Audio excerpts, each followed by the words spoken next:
नमस्कार मंडळी, आपल्या चॅनलमध्ये तुम्हा सगळ्यांचं स्वागत आहे। तर आज आपल्याला बनवायचे आहे लाल माटाची भाजी।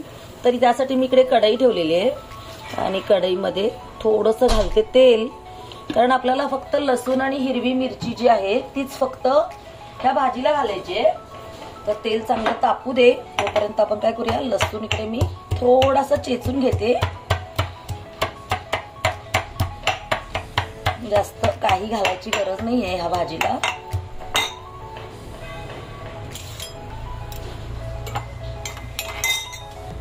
तर बघा, तेल हलकं हलकं तापलेलं आहे, तोपर्यंतच आपण काय करूया, लसूण घालूया।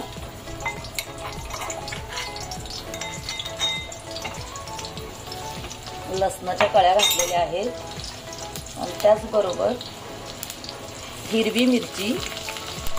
हिरवी मिरची सुद्धा मी बारीक कट करून घातलेली आहे।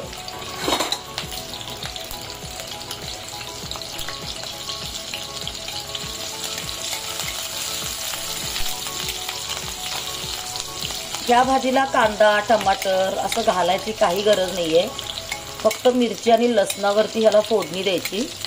थोडा लसूण काय होते, गोल्डन कलर येऊ दे लसणाला। भाजी मी स्वच्छ साफ करून स्वच्छ धुतलेली आहे आणि थोडीशी अशी कट सुद्धा केलेली आहे। कट यासाठी केली की पालेभाजी कशी खूप मोठी असते ना। तर बघा, आता ही आपलं गोल्डन कलर लसणाला आपल्या आलेला आहे।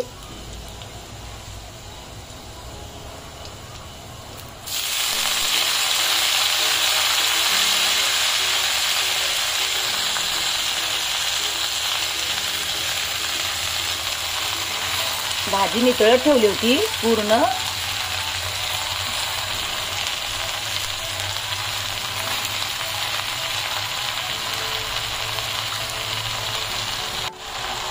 तर बघा, भाजी आपली जी आहे ती घातलेली आहे।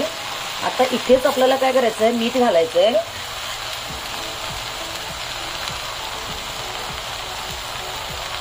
तर पालेभाजी जी असते ती फुगून कशी जास्त होते, म्हणून आपण जास्त मीठ घालतो आणि भाजी काय होते, खारट होते। तर मीठ घालताना थोडं सांभाळूनच घालायचं।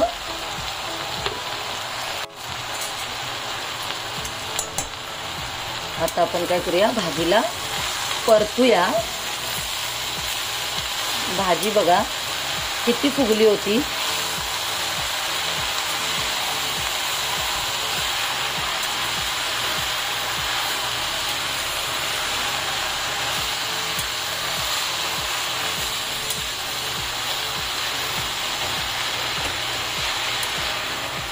ही भाजी जी आहे लाल माटाची भाजी, तर अतिशय पौष्टिक आहे।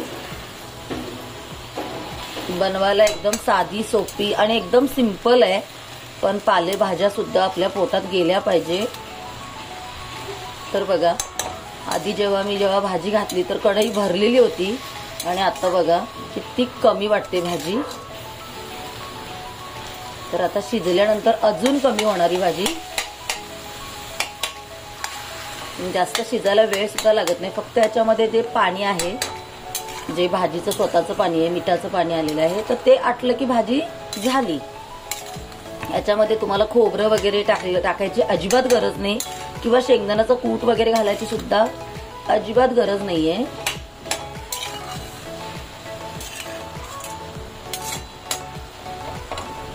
हे जे पाणी आहे ना, ह्या भाजीचं जे हे पाणी आहे ना, हे लहान मुलांना देतात, म्हणजे असं पाणी काढायचं आणि एकदम जी छोटी मुलं असतात तर त्यांना चमच्याने हे पाणी पाजायचं।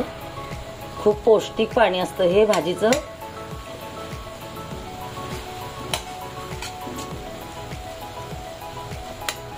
काही गोष्टी असतात ना, त्या घरगुती असतात, घरगुती उपाय असतात, त्याने भरपूर आपल्याला कॅल्शियम विटामिन्स वगैरे मिळत असतात। पण लोक काय करतात की बाहेरून आणलं म्हणजे अरे वा जास्त चांगलं, घरचं करायला जास्त बघत नाहीत म्हणजे। तर अशा पद्धतीने बघा आपली भाजी तयार झालेली आहे। तुम्ही सुद्धा नक्की बनवून पहा आणि कशी वाटली भाजी नक्की सांगा। आपल्या चॅनलवरती नवीन असाल तर पटकन सबस्क्राइब करा, बेल आयकॉन क्लिक करा, म्हणजे रोजच्या रेसिपीचं नोटिफिकेशन तुम्हाला येत राहील। चला तर मग अशा पद्धतीने ही लाल माटाची भाजी तुम्ही सुद्धा बनवून पहा तुम्हाला नक्की आवडेल. चला तर मग श्री स्वामी समर्थ.